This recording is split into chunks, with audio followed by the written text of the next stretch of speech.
ரூ 4000 ஆண்டு வட்டி 5% வீதம் 2 ஆண்டுகளுக்கு கிடைக்கும் கூட்டு வட்டியை காண்கன்னு கேட்குறாங்க.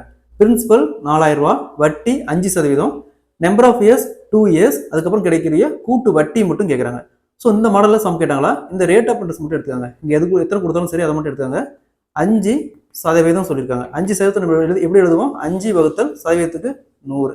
ஸோ இங்கே 5ஆல் கேன்சல் பண்ணால் 1/20. ஓகேங்களா. இது கீழே டினாமினேட்டரில் இருக்கிறது பார்த்தோம்னா பிரின்சிபல், மேலே இருக்கிறது இன்ட்ரெஸ்ட். ரெண்டையும் ஆட் பண்ணால் அமௌண்ட். பிரின்சிபல் ப்ளஸ் இன்ட்ரெஸ்ட் ரெண்டையும் ஆட் பண்ணால் அமௌண்ட். ஸோ இங்கே இது பிரின்சிபல், இது அமௌண்ட். ஃபர்ஸ்ட்டு ஒரு வருஷத்துக்கு மொத்தம் 2 வருஷம் சொல்லியிருக்காங்க. ஃபர்ஸ்ட்டு ஒரு வருஷத்துக்கு 20 ரூபா அசல் அந்த மாதிரி வச்சுக்கோங்க. அடுத்தது 21 ரூபா அசல் ப்ளஸ் இன்ட்ரெஸ்ட் அமௌண்ட்டாக மாறுதுன்னு வச்சுக்கலாம். அடுத்து 2வது வருஷத்துக்கு அதேமாரி 20 ரூபா 21 ரூபாயா மாறுது. சரிங்களா. நெக்ஸ்ட்டு இது அப்படியே பெருக்கணும். 20 × 20 400. நெக்ஸ்ட் 21 × 21 441.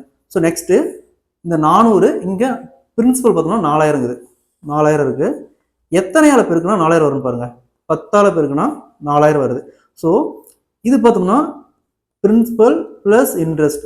ஸோ இந்த 441லேருந்து 400 போச்சுன்னா மீதி பார்த்தோம்னா 41. ஸோ இங்கே எத்தனையால் பெருக்கிறோமோ, இங்கே 10ஆல் பெருக்கிறோமோ அதே 10ஆல் இந்த இன்ட்ரெஸ்ட் மட்டும் பெருக்கணும். 10 = 410. ஸோ 4000 ரூபா அசல், 5 வருஷம் வட்டி, 2 வருஷத்துக்கு அப்புறம் கிடைக்கக்கூடிய கூட்டு வட்டி பார்த்தோம்னா 410 ரூபா. அவங்க 2 வருஷத்துக்கு அப்புறம் கிடைக்கக்கூடிய அமௌண்ட்டுன்னு கேட்டாங்களா, அதாவது வட்டி ப்ளஸ் பிரின்சிபல் ரெண்டும் சேர்ந்து கேட்டாங்களா. இது 410 ரூபா வட்டி ப்ளஸ் அசல் பார்த்தோம்னா 4000 ரூபா. அப்போ 4410 ரூபா. ஒருவேளை இங்கே 3 வருஷம் சொன்னாங்களா, இன்னும் ஒரு டைம் 20 இந்தாண்ட 21 போட்டுக்கணும். ஓகேங்களா. சேம் மெத்தட் நம்ம இங்கே அப்ளை பண்ணிக்கலாம். 3 இயர்ஸ்க்கும் சேம் கான்செப்ட் தான். அதே சம் மாதிரி இந்த சம் பாருங்க.